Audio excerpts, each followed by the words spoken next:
High friends, welcome back to our two vlogs. இன்றைக்கி நம்ம channel என்ன பார்க்க போகிறோம் அப்படின்னம்னா, இந்த வீடியோ வந்து சாட்டர்டே மார்னிங்லேருந்து எடுக்க ஆரம்பிச்சேங்க. எனக்கு இந்த டே எப்படி போயிருக்கு அப்படின்னு சொல்லி தான் இந்த வீடியோவில் போய் பார்க்க போகிறோம். நம்ம சேனலுக்கு நீங்கள் தான் ஃபஸ்ட் டைம் பார்க்குறீங்க அப்படின்னா மறக்காம வந்து சப்ஸ்கிரைப் பண்ணிக்க, கூடவே இருக்க பெல் ஐகானை கிளிக் பண்ணிக்கங்க. வாங்க விலாகை கண்டினியூ பண்ணி பார்க்கலாம். சாட்டர்டே மார்னிங் வந்து எந்திரிச்சதும் கொஞ்சம் லேட்டுங்க. ஸ்கூலே வந்து ஓப்பன் பண்ண போகிறாங்க. ஆனால் ஸ்கூல் நெருங்க தான் அந்த டேஸ்லாம் நெருங்க தான் நமக்கும் தூக்கம் அதிகமாக வருது அப்படின்ற மாதிரி தான் நான் வந்து ஃபீல் பண்ணுறேன். பிள்ளைங்க கூட ஒரு 6:30 அப்படிங்கையில் எந்திரிச்சிட்றாங்க. என்னால் சுத்தமாக எந்திரிக்கவே முடியலை. ஸோ வந்து எந்திரிச்சிட்டு அப்புறம் கொஞ்சம் நேரம் அப்படியே டீயெல்லாம் குடிச்சிட்டு வெளியே வந்து என்னென்னு பேசிட்டு அதுக்கப்புறம் பிள்ளைங்களுக்கு ராய் சேமியா கேட்டாங்க. அதனால் ராய் சேமியாவில் தேங்காய் பூ சக்கரைலாம் போட்டு கொடுத்துட்டு நானும் பவித்ராவும் வந்து நம்ம ஊர் பக்கத்தில் வந்து ஒரு கல்யாண ரிசப்ஷனுங்க. ஸோ வந்து அதுக்காண்டி கிளம்பிட்டோம்.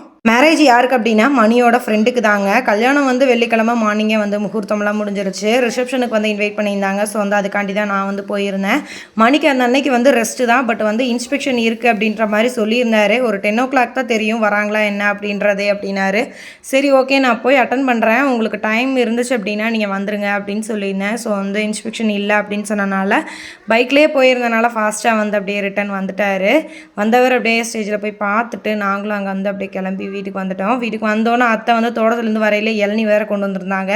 மகிழினிக்கு வந்து இளநீ பார்த்தோன்னு இப்போயே எனக்கு வெட்டி கொடுங்க அப்படின்னு சொல்லி கேட்டுட்டு இருந்தா. நீங்கள் ஒரு ஃபங்க்ஷனுக்கு போயிட்டு வந்தோம். ஸோ இன்றைக்கி நமக்கு ரிவ்யூக்காக வந்து ஒரு ப்ராடக்ட் ஒன்று வந்திருக்குங்க. இது என்ன அப்படின்னு சொல்லி பார்த்தீங்கன்னா எக் பாய்லர் தான். ஸோ இதை வச்சு இன்றைக்கி பிள்ளைங்களுக்கு ஆஃப்டர்நூன் லஞ்சுக்கு வந்து எக்கில் ஏதாச்சும் ஒரு டிஷ் செய்யலாம் அப்படின்னு சொல்லி தான் வந்து ரெடி பண்ண போகிறேன். சரி வாங்க இந்த ப்ராடக்ட் எப்படி இருக்குது அப்படின்றத பார்த்துடலாம். ப்ராடக்ட்டையும் வந்து அன்பாக்ஸ் பண்ணி என்னென்ன உள்ளே கொடுத்துருக்காங்க அப்படின்னு சொல்லி பார்த்தாங்க. எக் வைக்கிறதுக்கு ஒரு ட்ரே, அது கூட வந்து கேட்லாக் புக்கு இருந்துச்சு, அதை வச்சு பார்த்துக்கலாம். இன்னொன்று அதிலே வந்து வாரண்டி கார்டுமே வந்து அவைலபிள் இருந்துச்சுங்க. எக்குக்கு பார்த்திங்கன்னா எக் பாய்லர் மட்டும் இல்லை, ஆம்லேட் கூட நம்ம வந்து ஸ்டீம்லேயே கூட பண்ணிக்கலாம் போல். அந்த இதுக்கெல்லாம் வந்து ஒரு ட்ரே எக்ஸ்ட்ரா கொடுத்துருந்தாங்க. மெஷரிங் கப்பு, டிரான்ஸ்பரண்ட்டான மேலே ஒரு லிட்டு, இது எல்லாமே வந்து கொடுத்துருந்தாங்க. சரி, ஓகே, ஒவ்வொன்றா எடுத்து வச்சு பார்க்கலாம் அப்படின்னு சொல்லி தான் வந்து பார்த்துட்டு இருந்தேன். இந்த மிஷின் தான் ரொம்ப இம்பார்ட்டண்ட்டான ஒன்று. கீழே இருக்க மோட்டரை மட்டும் நம்ம ஒரு வெட் கிளாத் வச்சு வந்து நல்லா தொடச்சி எடுத்துக்கலாம். மற்ற எல்லா பொருளையுமே நல்லா நார்மல் டிஷ் வாஷ் வச்சு வாஷ் பண்ணிவிட்டு ஒரு வெட் கிளாத் வச்சு அதையுமே தொடச்சிடணும். இதிலே வந்து மெஷரிங் கப்பு எல்லாமே வந்து கொடுத்துருக்காங்க. வந்து நம்ம வாஷ் பண்ணி எடுத்து வச்சுட்டு நல்லா வந்து தொடச்சி எடுத்துக்கலாம். ஆக்சுவலாக எனக்கும் ரொம்ப புதுசு தாங்க. நானும் இது வரைக்கும் யூஸ் பண்ணதில்லை. இதுதான் ஃபர்ஸ்ட் டைம் வந்து யூஸ் பார்த்தீங்க அப்படின்னா 2 விதமான ட்ரே இருக்குது. இதில் வந்து நம்ம நார்மலாக எக்கை வந்து நல்லா பாயில் பண்ணி சாப்பிட்றதுக்கு யூஸ் பண்ணிக்கிறக்கு மாதிரி ஒரு ட்ரே, ப்ளஸ் இது வந்து நம்ம நார்மலாக ஆம்லேட் போடுவோம்ல அதுக்கு யூஸ் பண்ணிக்கிறது. இந்த இதில் வந்து 4 முட்டை வரைக்கும் போடலாம். இதில் வந்து 8 முட்டை வரைக்கும் நம்ம வேக வைக்கிறதுக்கு ரொம்ப ஈஸியாக இருக்கும். அப்படின்னா இது வந்து மெஷரிங் கப்பு. இதுக்கு கீழே எக்கை வந்து லைட்டாக இதில் வந்து ஒரு ப்ரெஸ் பண்ணிட்டு தான் உள்ளே வைக்கணும். லைட்டாக பின்னாடி ஊசி மாதிரி கொடுத்துருக்காங்கல்லங்க, அதில் ஒவ்வொரு ஹோல் லைட்டாக சின்ன ஒரு ஹோல் மாதிரி போட்டு நம்ம வந்து எடுத்து அப்படியே வந்து எக்கை வச்சிடலாம். எக்குக்கு வந்து நம்ம பாயில் பண்ணுறதுக்கு கொஞ்சம் தண்ணியெல்லாம் ஊற்ற வேண்டியது இருக்குங்க. அதுக்கு தான் அந்த மெஷரிங் கப் வந்து கொடுத்துருக்காங்க. அதில் பார்த்தீங்கன்னா நமக்கு முட்டை வந்து எந்த அளவுக்கு வேகணும் அப்படின்னு சொல்கிறதுக்காக ரொம்ப சாஃப்டாவா இல்லை மீடியமாக இல்லை ரொம்ப ஹார்டாக வேணுமா அப்படின்றத நம்ம வந்து டிசைட் பண்ணி வைக்கணும். அந்த மெஷரிங் கப்லேயே பார்த்தீங்கன்னா எம்எல் வந்து கொடுத்துருப்பாங்க. எத்தனை எம்எல் வரைக்கும் ஊற்றுனா எந்த அளவுக்கு வந்து ஹார்டாக வேகும் இல்லை மீடியமாக வேகும் அப்படின்ற மாதிரிலாம் வந்து மென்ஷன் பண்ணியிருக்காங்க. ஸோ வந்து அதை பார்த்துட்டே கூட நம்ம வந்து எடுத்து வச்சு பாயில் பண்ணிக்கலாம். நம்ம முட்டையை வச்சுட்டு அதுக்கு மேலேயே வந்து அந்த சின்ன சின்ன ஹோல்ஸ் மாதிரி இருக்கோம்லங்க, அதுக்குள்ளேயே வந்து தண்ணியை வந்து ஊற்றிக்கலாம். ஊற்றிட்டு ஒன்ஸ் ஆன் பண்ணிட்டோம் அப்படின்னா அந்த எக்கு பாயில் ஆகி முடிச்சதுக்கப்புறம் தான் அந்த பவரே வந்து கட் ஆகும். பவர் கட் ஆனதுக்கப்புறம் தான் நம்ம வந்து எடுக்கணும். அந்த மேலே இருக்க அந்த லிட்டே வந்து கொஞ்சம் ஹீட்டாக தான் இருக்கும். நம்ம பார்த்து தான் வந்து அந்த லிட்டை வந்து எடுக்கணும். வச்சு ஒரு 2 மினிட்ஸ்லேயே பார்த்தீங்கன்னா ஃபுல்லாக வந்து அந்த பபுள்ஸ் எல்லாம் வர ஆரம்பிச்சிருச்சுங்க. நல்லா வந்து ஹீட் ஆக ஆரம்பிச்சிருச்சு அப்படின்னு சொல்லி நினைக்கிறேன். அந்த லிட்டு பக்கத்தில் பார்த்தீங்கன்னா சைடில் கைப்பிடி மாதிரி ஒன்று கொடுத்துருக்காங்கல்ல, அதை வச்சு எடுத்துக்கலாம். அதுக்கு கீழே அந்த எக்கை எடுக்கிறதுக்கு நம்ம வந்து ஏதாச்சும் ஒரு பாத்திரம் ஏதோ ஒன்று வச்சு எடுத்து தண்ணியில் வந்து போட்டுக்கலாம். இதனால் நமக்கு வந்து ஒரு டைம் சேவ் அப்படின்னு தான் சொல்லணும். நம்ம கேஸில் வச்சுட்டு ரொம்ப நேரம் வெயிட் பண்ணுறதுக்கு இந்த மாதிரி ஒரு எக் பாய்லர் இருந்துச்சு அப்படின்னா நம்ம வேலையும் ரொம்பவுமே ஈஸி சுலபமாக்கிரும். கீழே அந்த மோட்டர் பகுதி வந்து ஸ்டெயின்லெஸ் ஸ்டீலில் தான் வந்து கொடுத்துருக்காங்க. பார்க்குறதுக்கு ஃபினிஷிங்கும் நல்லா இருக்குது, ரொம்ப சேஃபாக இருக்குது யூஸ் பண்ணுறதுக்கும். இந்த ப்ராடக்ட் வந்து அமேசானில் வந்து அவைலபிள் இருக்குங்க. ப்ராடக்ட்டோட டீட்டெயில் லிங்க் எல்லாமே வந்து நான் டிஸ்கிரிப்ஷனில் கொடுத்துருக்குறேன். வேணுன்றவங்க ஜஸ்ட் வந்து செக் பண்ணி கூட பாருங்கள். எக்ஸ்ட்ரா கொடுத்துருக்க ட்ரேயில் 4 முட்டை வரைக்குமே எக் பவுச்சிங்குமே வந்து பண்ணிக்கலாங்க. அதுவுமே நல்லா வந்து ஸ்டீமில் நல்லாவே குக்காய் பாயில் ஆயிரும். அந்த எக்கை வச்சு ஏதாச்சும் கிரேவி மாதிரி செய்யலாம் அப்படின்னு சொல்லிட்டு தாங்க ஒரு பேனில் வந்து ஃபஸ்ட்டு வந்து ஆயில், அது கூட மஞ்சத்தூள், அது மிளகாத்தூள் கூட கொஞ்சம் வந்து பெப்பர் தூள்லாம் ஆட் பண்ணிவிட்டு முட்டையை வந்து ஒரு 4ஆக கீறி சும்மா வந்து அந்த ஆயிலே வந்து லைட்டாக ஃப்ரை பண்ணி எடுத்துக்கிட்டேன். திரும்பி அதே பேனில் சோம்பு போட்டு வெங்காயம் நல்லா ஸ்லைஸாக கட் பண்ணி 3 பச்சை மிளகா போட்டு நல்லா வதக்கியாச்சுங்க. 3 தக்காளி எடுத்து நல்லா பேஸ்ட்டாக அரைச்சி அது கூட வந்து ஊற்றிட்டேன். தக்காளியோட ஃப்ளேவர் வந்து கொஞ்சம் மாறுற வரைக்கும் நல்லா வந்து வதக்கிக்கலாம் அப்படின்னு சொல்லிட்டு இஞ்சி பூண்டு பேஸ்ட் இருந்துச்சு அப்படின்னா ஆட் பண்ணிக்கலாம். என்கிட்ட இஞ்சி இல்லை அப்படின்றனால பூண்டை மட்டும் ரொம்ப ஸ்லைடாக குட்டி குட்டியாக நறுக்கி நான் வந்து ஆட் பண்ணிக்கிட்டேன்.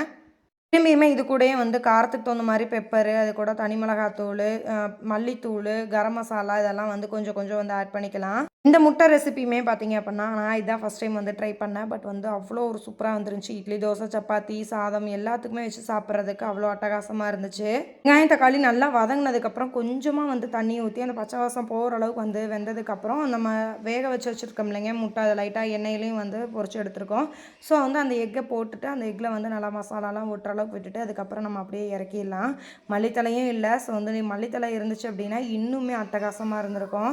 கிரேவி பார்க்குறதுக்கே செம எம்மியாக இருந்துச்சு அப்படின்னு சொல்லி மணி வந்து சொல்லிட்டு இருந்தாரு. சரி நீங்கள் சாப்பிட்டு பார்த்துட்டு சொல்லுங்கள் அப்படின்னு சொன்னனால மணி வந்து சாப்பிட்டுட்டு சொல்கிறேன்னாரு.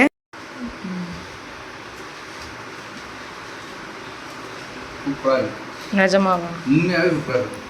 ஈவினிங்க்கு மேலே எங்கள் ஊரில் பார்த்திங்கன்னா கபடி மேட்ச் வந்து போயிட்டு இருந்துச்சு. சரி மணி நான் போய் சும்மா பார்த்துட்டு வரேன் அப்படின்னு சொல்லி போனார். நானும் பவித்ரா அப்புறம் பக்கத்து வீட்டில் இருக்க அக்காங்கெல்லாம் சேர்ந்து நாங்கள் வந்து தனியாக நடந்து போய் பார்க்கலாம் அப்படின்னு சொல்லிட்டு தான் அதுக்கு வந்து போகிறோம்.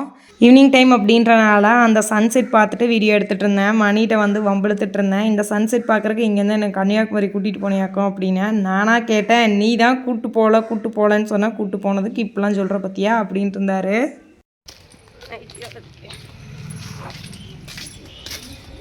நாங்கள் வந்து மேட்ச் பார்க்க போனது வந்து ஒரு 6 o'clock இருக்குங்க. வெளி ஆளுங்க பார்க்குறது ஆளுங்க வந்து கொஞ்சம் கம்மியாக தான் இருந்தாங்க. இன்னைக்கு கொஞ்சம் நேரம் கழிச்சு தான் நிறைய பேர் வந்து உட்காருவாங்க அப்படின்னு சொல்லிட்டு இருந்தாங்க. நான் பிள்ளைங்கள வீட்டில் விட்டுட்டு வந்தனால சரி ரொம்ப நேரம் நின்று பார்க்க முடியாது அப்படின்றனால வந்து கொஞ்சம் சும்மா நின்று பார்த்துட்டு இருந்தேன். எங்கள் ஊரில் தான் ஃபஸ்ட் டைம் வந்து இந்த மாதிரி கபடி மேட்ச்லாம் வந்து ஆர்கனைஸ் பண்ணி வந்து விளாண்டுட்ருக்காங்க. மொத்தம் வந்து 16 ஊர்லேருந்து வந்து விளாண்டாங்க. அதில் வந்து first prize, second prize, third ப்ரைஸ்ன்னு சொல்லிட்டு கேஷ் ரிவார்டும் இருக்குது. அது கூட ப்ரைஸும் வந்து கொடுத்துட்ருந்தாங்க. நான் அந்த வேலையை முடிச்சுட்டு லேபிள் ஓட்ட வேண்டிய வேலை இருக்கே அப்படின்னு சொல்லிட்டு கொஞ்ச நேரம் மட்டும் நின்று பார்த்துட்டு ரிட்டன் வீட்டுக்கு வந்துட்டேன் லேபிள் ஓட்டுறதுக்காக. நான் ஃபிட்டிங் மேக்ஸியில் புது விதமாக ஒரு பேட்டர்னில் வந்து நம்ம ஃபஸ்ட் டைம் வந்து லான்ச் பண்ணியிருந்தோம்லங்க. அந்த கலெக்ஷனை பற்றி வந்து மணி வந்து கேட்டுட்டு இருந்தாரு. சரி நம்ம லாங் வீடியோவில் வந்து ஷேர் பண்ணவே இல்லைன்னு சொல்லிட்டு தான் இன்றைக்கி வந்து எடுத்து வச்சு வந்து காட்டலாம் அப்படின்னு சொல்லி எடுத்து வச்சுட்ருக்கேன். இந்த கலெக்ஷன் உங்களுக்கு யாருக்காச்சும் வேணும் அப்படின்னா மகி க்ளோத்திங்கில் வந்து ஜஸ்ட் வந்து விசிட் பண்ணி பாருங்கள். கலெக்ஷன்ஸ் எல்லாமே நல்லா ஃபாஸ்ட் மூவிங்கில் இருக்குது. ஓப்பன் பண்ணி பிக்சரோட வியூ எப்படி இருக்குன்றதை காட்டுறேன். இந்த கலெக்ஷனில் என்ன பண்ணியிருக்கோம் அப்படின்னா எப்பயுமே நான் ஃபிட்டிங் மேக்ஸி ஒன்று வீ நெக்கில் போடுவோம், இல்லை அப்படின்னா ரவுண்ட் நெக்கில் போடுவோம். ஒரே பிரிண்டடாக இருக்கும். இப்போ இந்த கலர்னால் இந்த கலர்லேயே வந்து எல்லாமே இருக்கும். ஆனால் இந்த வாட்டி ஆஃப் அண்ட் ஆஃப் மாடல் உங்களுக்கு நான் சும்மா லைட்டாக மட்டும் ஓப்பன் பண்ணி காட்டுறேன். ஆஃப் அண்ட் ஆஃப் மாடலில் இப்படி நெக் டிசைனில் 3 பட்டன் வச்சு ப்ரில்லு ஒரு டிசைனாக இருக்கணும் அப்படின்றதுக்காண்டி நம்ம வெளியே போட்டு போனோம் அப்படின்னா இது ஒரு நைட்டி ஃபீலாகவே இருக்கக்கூடாது. இது ஆக்சுவலாக வந்து நான் ஃபிட்டிங் மேக்ஸின்றது நம்ம ரிலாக்ஸ் பண்ணிக்கிறதுக்காக போடக்கூடிய ஒரு நைட்டி மாடல் தான். அதில் ஏதாச்சும் ஒரு டிசைன் பேட்டர்ன் கொண்டு வரணும்னு சொல்லி யோசிச்சுட்டே இருந்தேன்.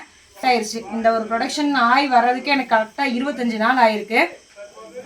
சின்ன சின்ன ஒர்க்கு தாங்க. இது என்ன இது பெரிய வேலையான்னு சொல்லி நீங்கள் நினைக்கலாம். பட் ஆனால் ஒவ்வொன்றுலையும் நம்ம பார்த்து யூனிக்காக ஒவ்வொரு ஸ்டிச்சிங்கும் அவ்வளோ ஒரு பர்ஃபெக்டாக கொடுத்துருக்கோம். நம்ம எப்பயுமே எக்ஸ்போர்ட் குவாலிட்டி தான் பண்ணுவோம். நல்ல திக்காக சூப்பராக வந்து போட்டிருக்கோம். இதில் வந்து ஒரு 4 டிஃப்ரெண்ட்டான கலர்ஸ் கொண்டு வந்திருக்கேன். என்னென்ன கலர்ஸ் அப்படின்ற நான் ஃபோட்டோ வேணால் ஷேர் பண்ணுறேன். இந்த கலெக்ஷன் உங்களுக்கு வேணும்னா நம்ம வெப்சைட்டில் நீங்கள் வெப்சைட்டோட லிங்க் நான் கொடுத்துருக்கேன். அது மூலயமா கூட நீங்கள் போய் இந்த கலெக்ஷன் வேணும் அப்படின்னா பர்ச்சேஸ் பண்ணிக்கலாம். ஓகே ஃப்ரெண்ட்ஸ், இந்த வீடியோ வந்து நான் இதோட எண்ட் பண்ணிக்கிறேன். வீடியோ உங்களுக்கு பிடிச்சிருக்குன்னு சொன்ன மாதிரி பிடிச்சிருந்தா லைக் பண்ணுங்கள், ஷேர் பண்ணுங்கள், கமெண்ட் பண்ணுங்கள். நாளைக்கு வேறு ஒரு இன்ட்ரெஸ்டிங்காக வீடியோவில் பார்க்கலாம். பாய்.